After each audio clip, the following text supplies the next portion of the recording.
This is SSN. Story Studio Network.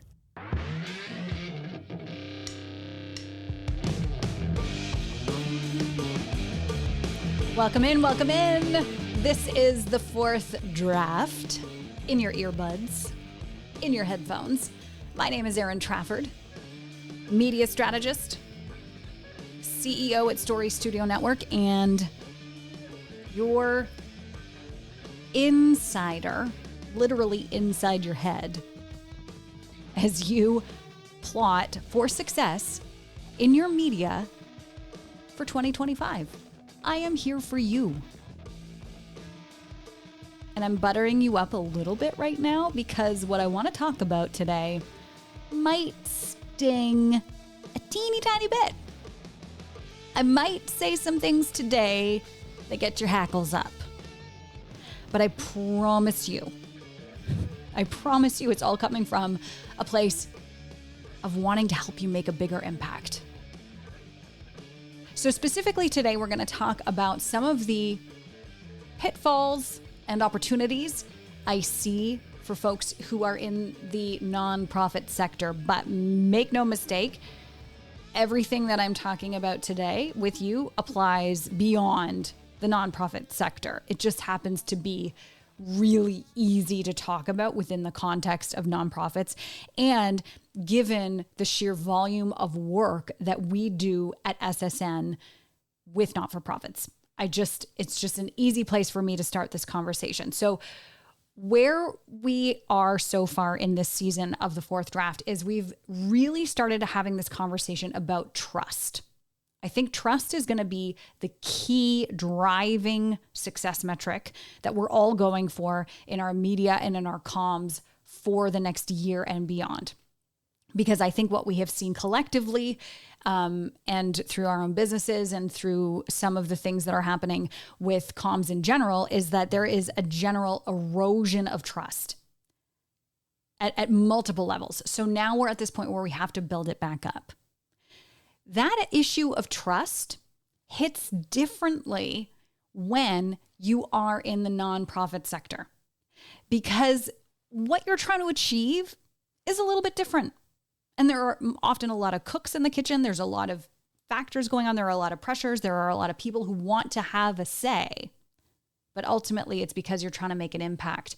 And you're trying to make an impact in a different way than maybe, if you're trying to sell something or you're trying to drive an agenda in a different way. So this is why I want to have this conversation through the lens of nonprofits today. So when we talk about crafting a communications plan, I want you to also understand the difference here between a plan and a strategy and a mindset. But in any and all of those three things, playing it safe is not an option anymore. And I don't mean be reckless. I just mean that the time is now to really start to think about where you have been playing too safely with your messaging. So we're going to get into that.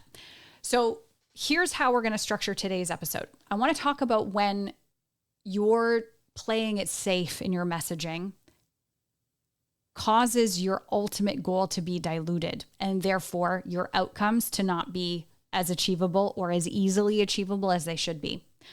I want to talk about how playing it too safe in your media strategy and in your messaging actually has some real tangible negative consequences insofar as you're potentially leaving money on the table.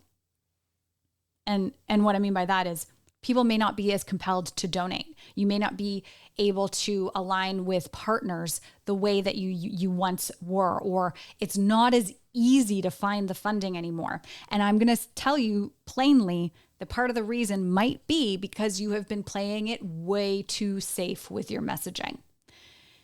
I'm not telling you to be reckless, but I'm telling you that you might have been playing too safe. Okay? The ultimate thing that happens when you dilute this message by playing it too safe, when you're starting to lose fundraisers and your bottom line is suffering, is that then it becomes very hard to justify to the powers that be, whether it's a board or stakeholders or whoever it may be, your relevance anymore. And when you're a nonprofit and you lose your relevance, when you're a brand period and you lose your relevance, that is a very hard thing to come back from. So we want to stop that from happening. So today we're going to talk about some tactics and some strategies and some mindset shifts and some plans you can start to lay that will help you avoid some of those pitfalls. And this, again, specifically, this is going to work really well for you if you are in the nonprofit sector and you're looking at your communications and you're looking at your fundraising goals and you're thinking, how on earth are we ever going to rise above the fray? Here are the things for you to consider, okay? So let's unpack a little bit and give you some tools to audit whether what you're doing is playing too safe. Are you, and I want you to be so honest with yourselves, look at the last 3 to 4 months of stuff that you have put out. And if you're listening to this episode when it's dropping, it's probably sometime in January or February 2025 already. You have just come out of Q4, the highest giving season in the year. You've come out of the end of 2024. Look at the messaging that you put out there. And I know that if you're in Canada, you were probably deeply impacted, deeply impacted by the Canada Post labor disruption. Okay. The nonprofits that are going to come out of this okay are the ones that had a really clear, not safe strategy in place in advance of that disruption. They're the ones that had a bigger, broader strategy. So I want you to look at everything that you had been saying for the last 3 months and really ask yourself, were we trying to please everyone? Were we being overly sanitized in our message? Because if you were actually not being targeted enough and you weren't really falling into that trusting bucket. If you don't know what I'm talking about, go back and listen to the last episode. Trying to appeal to everybody is the same pitfall as putting out tons and tons of meaningless content. Who were you actually trying to inspire with your messaging? And were you being specific and courageous enough in asking for them to do the thing you wanted them to do? My bet is you weren't really. You might have been pussyfooting around the issue. You might have been sharing research reports and did you know stats, or, oh my goodness, the latest report suggests. That's great.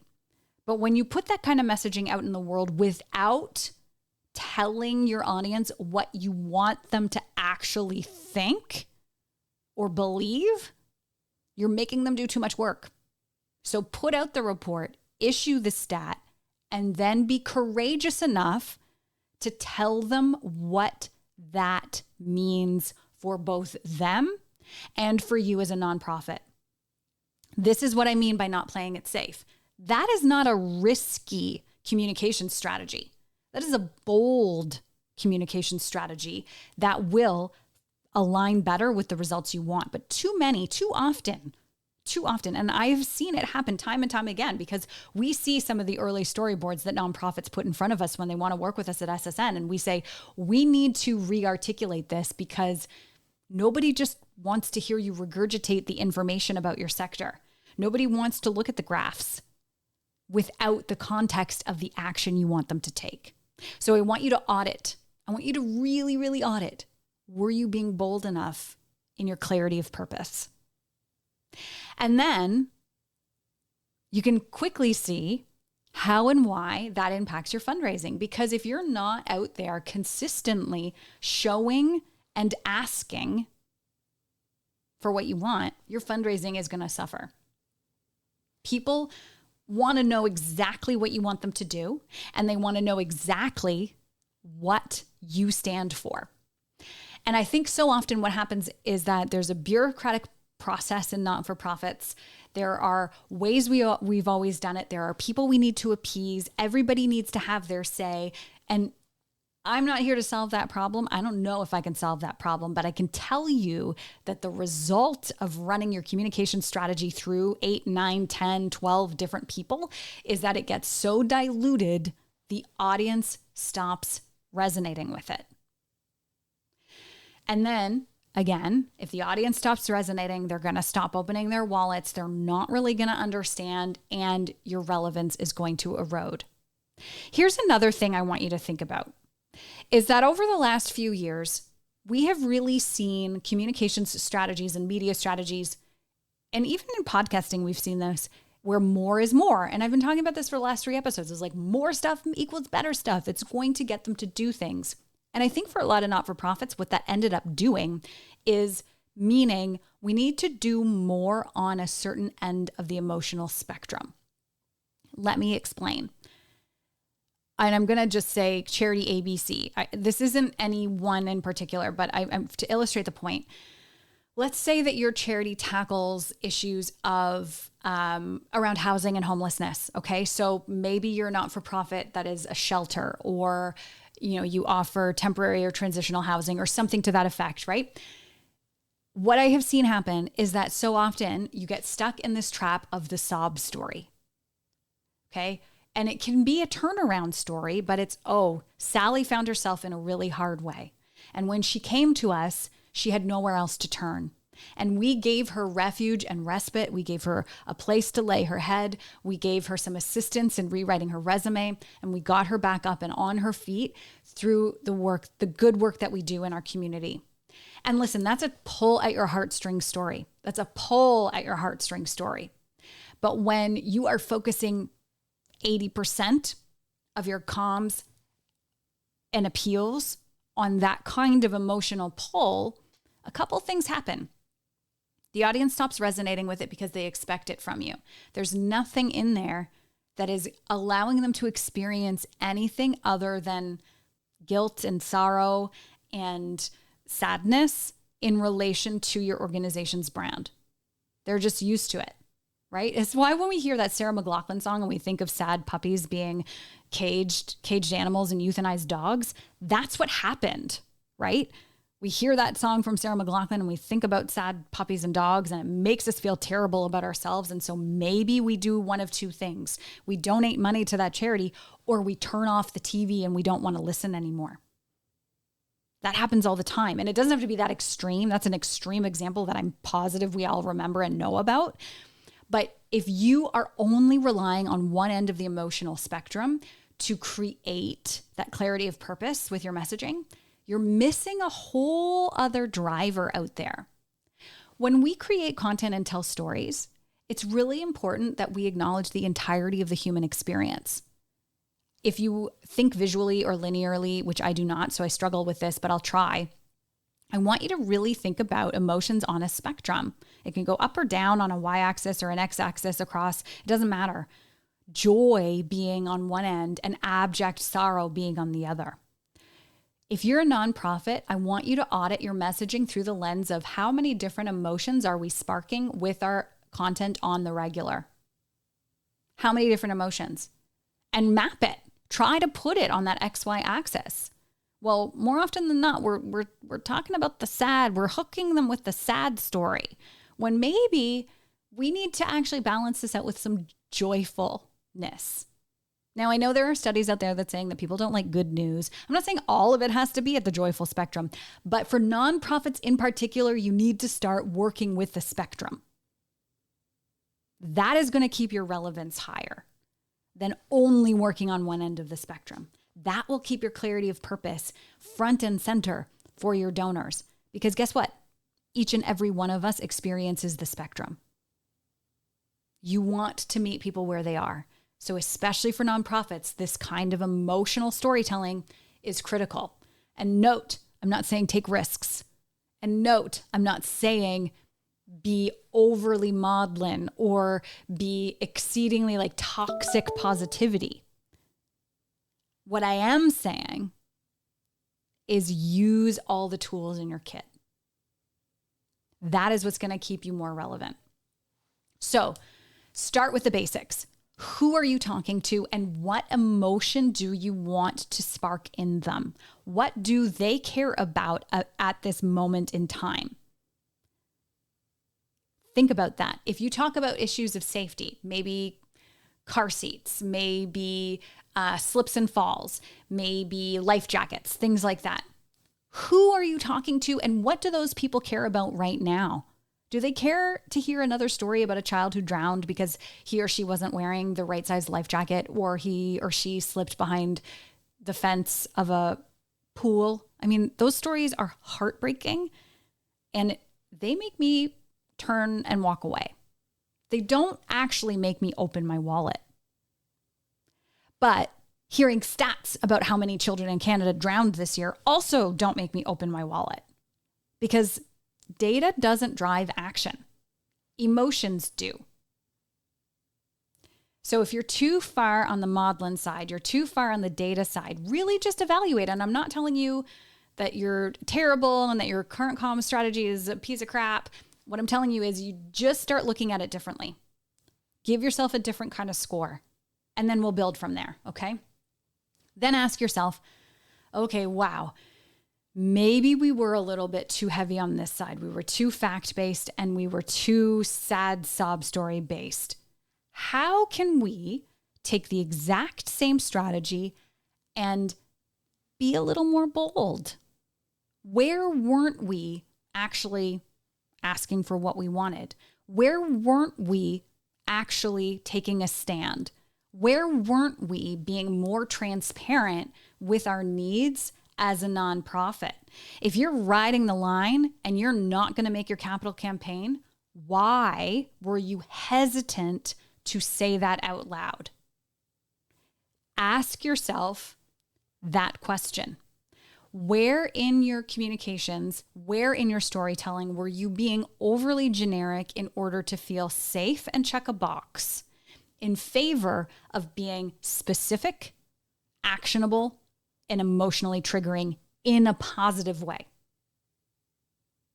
Now, this all leads me to also, if you are a nonprofit, it is well within your interest to start building up a cadre of storytelling that you can rely on time and time again that runs that beautiful spectrum. Because I also know that you have tight budgets. You don't have a lot of capacity. You're often hand to mouth. You have a lot of moving parts that are different than if you're in the private sector or in the corporate sector. So this is now the time to look at all of this and think, okay, hold on. Where could we be really driving down, drilling down on a strategy that is going to create a whole bunch of this spectrum of emotional storytelling content this year that will serve us next year, so that we're not constantly in response mode, so that we're not constantly being super generic, and so that we have something measurable to take with us that will grow year over year and doesn't just fall off a cliff at the end of Giving Tuesday. This is where you get to be bold and invest in owned media. Okay, wait a minute. If we're no longer just trying to raise awareness, and if we're no longer just trying to be maudlin, where can we actually build our own story here and our own narrative through things like having a podcast, like having blogs, a direct newsletter channel, where we get to actually take a stand and advocate? This can be the beginning to your fresh approach to prioritizing creating advocates over awareness. I'm going to do a whole episode on that. I call it the advocacy iceberg. Especially if you're in the nonprofit sector, this is where you need to start looking. We have been too focused on building awareness of issues. That's why we focus on the sad emotions, because it does create awareness. But what it does not do to great effect is create advocacy. And I would argue, my theory is that if you are in nonprofit, especially if you are working in climate, food, housing, those core basic needs, what you really should be looking for is to build trust and awareness to drive action that becomes advocacy. And I told you that I was going to ruffle some feathers today. And that may be where you're yelling back at me, whether you're walking your dog or you're on the treadmill or you're in your car. But I'm going to encourage you. I'm going to actually push you out of your comfort zone and say, I need you to look at your comms differently. You need a fresh approach. You need to be able to say something to someone, not just broadcast for sake of awareness and hope that that results in action. Hope is not a strategy.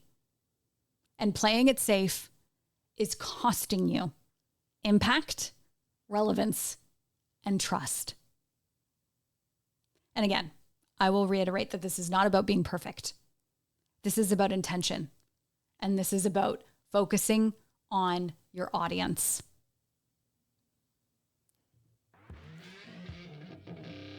All right. That was a bit of a rant today. A little bit of a rant. But hey, if you want to get in touch, all the details are in the show notes below. Find out more about the work we do at Story Studio Network. We have lots and lots of not-for-profits that work with us to build their branded podcasts. They work incredibly well. Our team has that process locked and loaded. So if you have a little bit of a comms budget this year, a marketing budget, let's have a conversation about whether a podcast will work for your not-for-profit. Beyond that, if you want to work with me one-to-one on just kind of unpacking all of this stuff, I am taking only a handful, and I really mean that, a handful of clients specifically this year to work with me one-to-one in a consulting vessel. The reason being, I also run SSN. So I want to make sure that we have enough time and FaceTime together. I don't want to just do this off the side of my desk. So anyway, if any of that appeals to you, just book a call. We'll have a conversation. And if I can help you, I will. And if I know someone else who can help you, I'll point you in the right direction. That is my promise to you. Next episode, I'm actually going to give you some more predictions for what else I see coming down the pike in terms of media this year. Some media trends that I don't think we can ignore. That's coming up on the next episode of The Fourth Draft. Thanks for listening.